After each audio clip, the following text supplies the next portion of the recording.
possibly tell them all. I have a little intro video I'm going to show you about him. And he's a personal friend. We're doing some deals together. So we're partnering on some stuff. I don't respect many people as much as I respect him. So Kevin Harrington knows what he's doing. He's made more money, more millionaires for people than I know of. He's got billions of dollars in products. So we're going to, I want to show you a little video. Yes. Do you have a bright idea but need the money and a little direction to make it big? Meet Kevin Harrington. With 500 products launched and generating over $4 billion in product sales worldwide, meet Kevin Harrington. Kevin is the ambassador and principal architect of the global direct response industry. Kevin has created brand after brand in nearly every category, including housewares, fishing, golf, music, fitness, and automotive, by combining great products with great superstar talent like George Foreman, Billy Mays, Anthony Sullivan, Jack LaLanne, Montel Williams, Hulk Hogan, Tony Little, Holly Madison, Kim Kardashian, 50 Cent, Kathy and Paris Hilton, CeeLo Green, and Kris and Bruce Jenner. My advice to everybody, if you even have an idea, you'd want to go to Kevin Harrington. He's appeared in hundreds of magazines and television segments, including 2020, The Today Show, Consumer correspondent Janice Lieberman got a preview. Joan Rivers' How'd You Get So Rich, The Big Idea with Donnie Deutsch, CNN, Fox Business, Bloomberg, The Wendy Williams Show, Jim Cramer's The Street, MTV, Good Morning America, CBS Morning News, CNBC Squawk Box, Entrepreneur, Fox and Friends, RTL Germany, Bethany, and The View. Kevin Harrington, hey, Kevin's extensive direct response resume and the acquisition of AsSeenOnTV.com, the world's largest online marketplace of As Seen on TV products, has positioned him as the ambassador of the As Seen on TV industry. Kevin was selected to star as an investor shark on the ABC television network hit show Shark Tank, produced by Mark Burnett, where budding entrepreneurs pitch their product ideas for a chance to sell them and make millions. Shark Tank has been wildly popular, has produced multiple million-dollar products, and has become a pop culture phenomenon. Now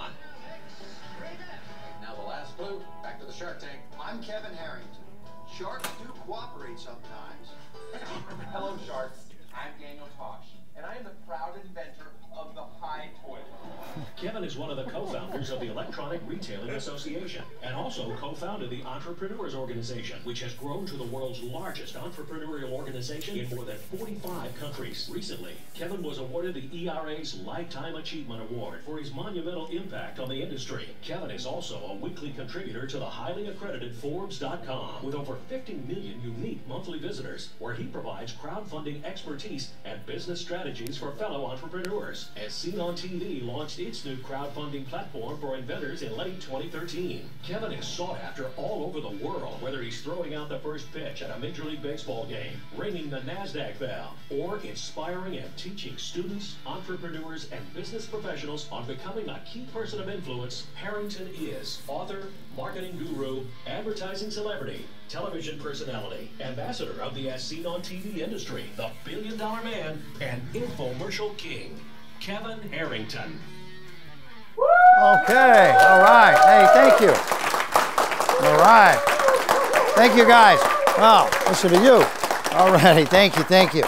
Hey, thanks so much for having me today. I live here in Tampa, Florida. How many are from the area? Right here. Oh, wow, just a handful. I live in St. Pete Beach. I've been here 20 years. I got here because Home Shopping Network, I actually had sold a business that I had about 20 years ago, and Home Shopping Network was a very robust shopping channel. I was in the business of selling products on TV, and I formed a joint venture with HSN in 1994, moved here, and have been here ever since. Of course, the weather is so beautiful. I played a little golf this morning while you guys were working hard learning about flipping businesses, okay? So I want to thank Mike for inviting me, and when I heard what Mike was doing, and he said, would I start helping run around with some of his presentations around the country, now this is, you know, a number of times, 3 or 4 times now that we've been together, and I'm saying what flipping of businesses is so near and dear to me, because a lot of people, when you watch everything you just saw there, it talks a lot about as seen on TV and infomercial products, a little bit about Shark Tank, but people don't realize how I started 1980 back in Cincinnati, Ohio. I was a business broker. I had a license and I had an office in downtown Cincinnati, and I sold businesses. I sold restaurants, nightclubs, delicatessens, flower shops, small manufacturing companies. I had about 14 people working for me, and I was a business broker. And we also sold the real estate along with it, because a lot of times we would sell the business, we had to be able to sell the real estate, so we were licensed real estate brokers also.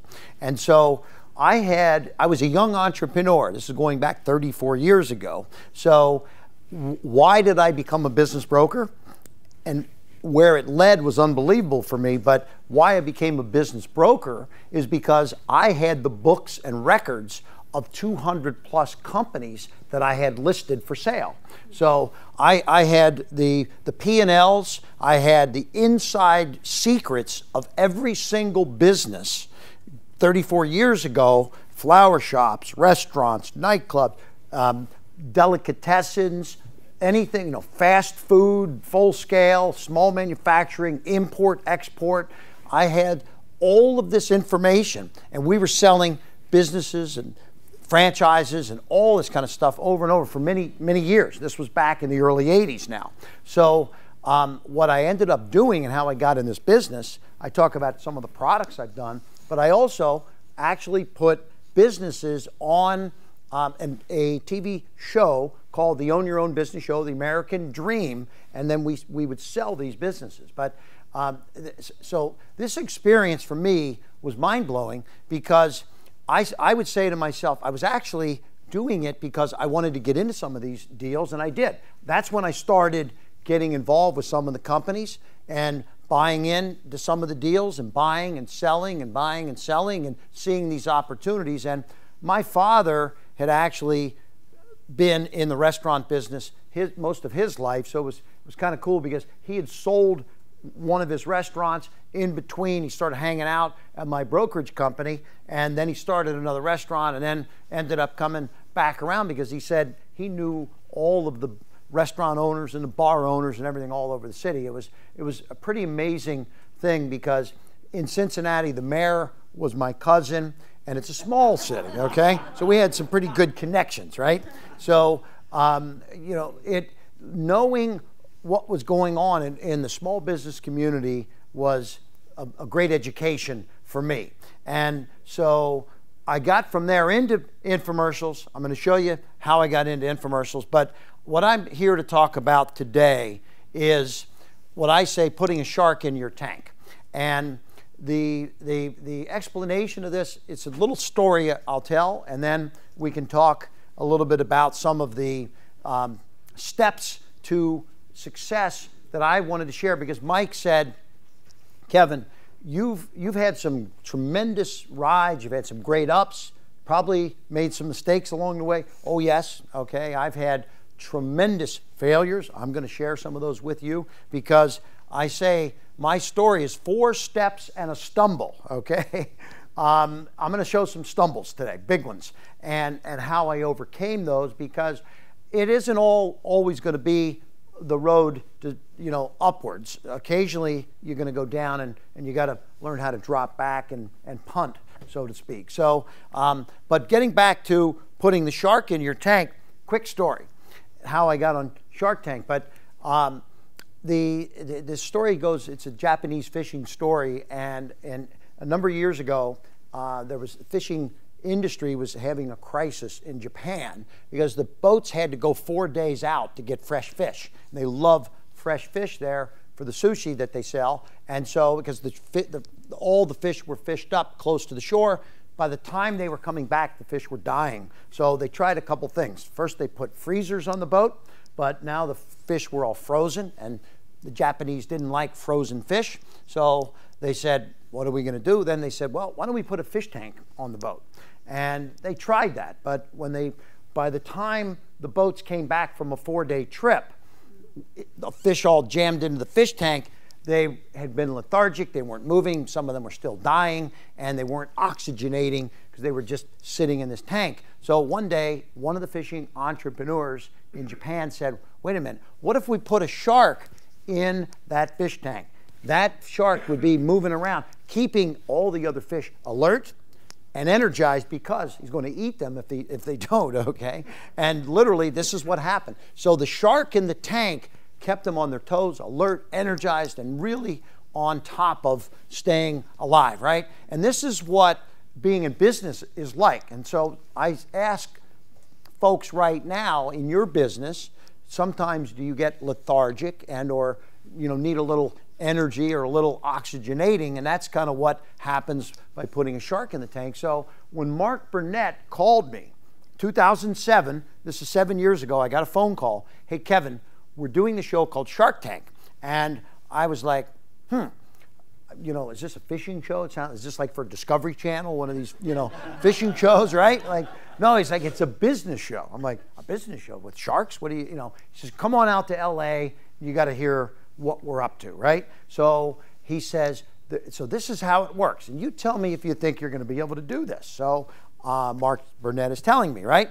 So he says, there's going to be 5 of you at the front of the room, and you're investor sharks, judges, and you're going to look at opportunities, and every so often here during the day, inventors, entrepreneurs are going to come walking out, and they're going to get 3 minutes to pitch you their idea, and they're going to ask for money, and then you guys will negotiate against yourselves to either invest or not. It's either yes or no. You're either in or you're out.